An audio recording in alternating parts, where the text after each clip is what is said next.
নারায়ণগঞ্জে ঢাকা চট্টগ্রাম মহাসড়কে একটি সিএনজি চালিত অটোরিকশা ছিনতাই করে নিয়ে যাচ্ছে ছিনতাইকারীরা। এই সময় নিজের বাহনটি রক্ষা করতে এর পেছনে ঝুলে ছিনতাইকারীদের একের পর এক ছুরিকাঘাতের পরও লড়াই করে যাচ্ছেন চালক। এটা কোনো সিনেমা বা নাটকের দৃশ্য নয়, বাস্তব ঘটনা। ঘটনার একটি ভিডিও সামাজিক যোগাযোগ মাধ্যমে ছড়িয়ে পড়লে ব্যাপক আলোচনার জন্ম দেয়। বৃহস্পতিবার সামাজিক যোগাযোগ মাধ্যমে ভিডিওটি ছড়িয়ে পড়ে। ভিডিওটি ওই রাতে কক্সবাজারগামী এক যাত্রী ফেসবুকে পোস্ট করেন। ক্যাপশনে তিনি লেখেন, ঘটনাটি ঘটেছে বন্দর উপজেলার মদনপুর এলাকায়। কয়েক ঘন্টার মধ্যেই ভিডিওটি ফেসবুক সহ বিভিন্ন প্ল্যাটফর্মে ভাইরাল হয়ে যায়। ঘটনার সত্যতা ও অবস্থান নিশ্চিত করতে না পারলেও ভিডিওটি দেখে তদন্তে নেমেছে কাঁচপুর হাইওয়ে থানা পুলিশ।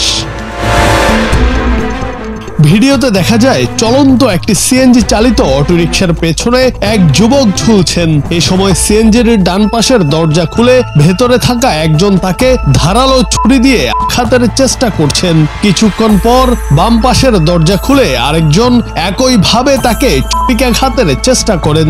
এই সময় অটোরিকশার পেছনে ঝুলে থাকা যুবক দিক পরিবর্তন করে নিজেকে রক্ষার চেষ্টা করছেন। পরে এক পর্যায়ে একজন ছিনতাইকারী তাকে একটি মোবাইল ফোন ফেরত দেয়।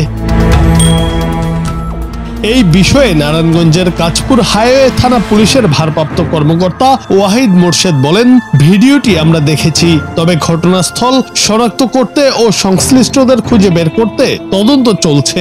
এই ঘটনায় এখন পর্যন্ত কেউ থানায় লিখিত অভিযোগ দেয়নি।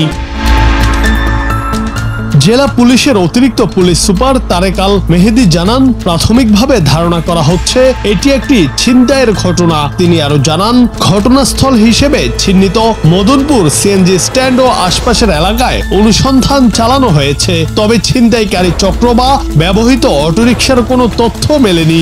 এখনো কেউ থানায় মামলা বা অভিযোগ করেনি।